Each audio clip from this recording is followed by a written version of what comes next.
Spartacus. It's a name we've come to know for over 2 millennia. It's a name we relate to freedom, rebellion, and righteousness.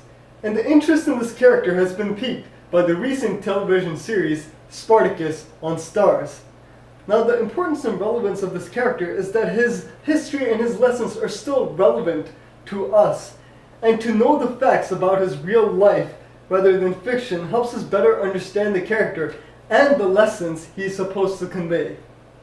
Now, the focus of this speech will be on the last days of Spartacus and his rebellion, and subsequently the last season of Spartacus, War of the Damned.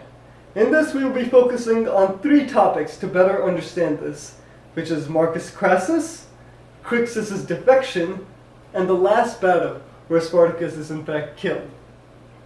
And perhaps through this, we can understand that his life and his rebellion may have been more about greed than freedom. Before that, we can start a brief history of Spartacus' life.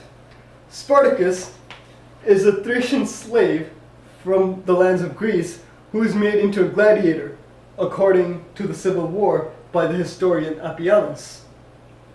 Now, later on, he escapes from being a gladiator with fellow gladiators named Crixus and Gannicus and starts a rebellion of over 70,000 strong and causes the Third Servile War. This is known by the History of Rome by Theodore Mommsen. Now, to begin, Rome hires a man named Marcus Crassus and Pompey to finally stop the rebellion and kill Spartacus. This is in fact done at the Battle of the Silver River. This leads to our first topic of Marcus Crassus. Marcus Licinius Crassus is the man charged to stop Spartacus. Now, in the TV series, he is portrayed as rich and brutal and who works with Gaius Julius Caesar to finally bring down Spartacus, cited as Spartacus, War of the Damned, written by Stephen DeKnight. But in reality, this is actually quite accurate. Marcus Crassus, in fact, was a very rich man and was quite brutal, even with his own soldiers. And he was hired because many of the other great generals of Rome were in foreign lands fighting foreign wars, like in Hispania and Gaul. Now, the most inaccurate part of Marcus Licinius Crassus' depiction in the TV series is that he never worked with Gaius Julius Caesar. In fact, Gaius Julius Caesar was fighting wars in Gaul at the time. And this is important to know because in the TV series, much of the credit goes to Caesar, which is not the case. It is important to note that the greed of Marcus Crassus was in fact what fueled all of the war and what in fact brought down Spartacus in the end.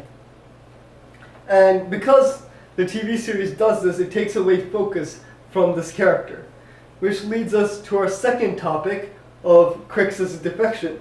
Crixus was a second in command under Spartacus, and at the later days, he defects from the main army with 30,000 strong to attack Rome, while Spartacus takes the rest of his army to the Alps in order to escape Italy. Now, the TV series portrays Crixus as the sort of man who fights for freedom and vengeance and wants to do the right thing by punishing Rome. But in reality, we know that Crixus was actually more interested in plunder and raid, as said in Spartacus' Uprising by Wolfgang Robinson. And in fact, Crixus committed many horrific atrocities before the Romans could stop him and eventually kill him.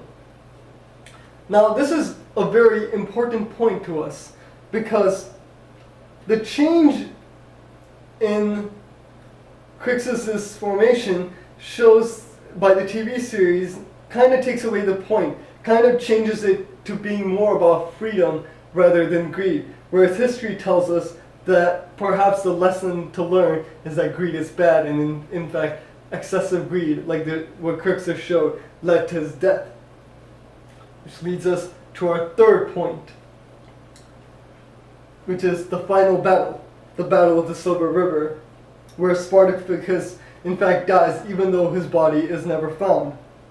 At this place, Marcus Crassus captures over 5,000 slaves and has them crucified on the Appian Way. And this is cited by Slavery and Rebellion in the Roman World by K.R. Bradley.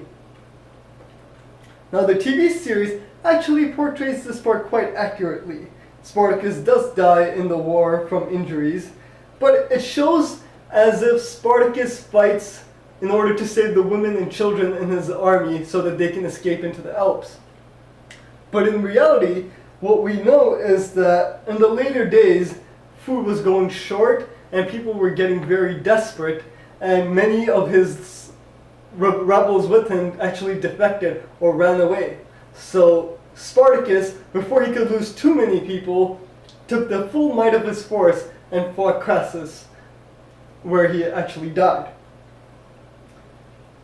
So in conclusion, we can see that maybe Spartacus' rebellion was not all about freedom. It was definitely an underlying part of his rebellion, but perhaps the driving thing was greed and vengeance and things like that.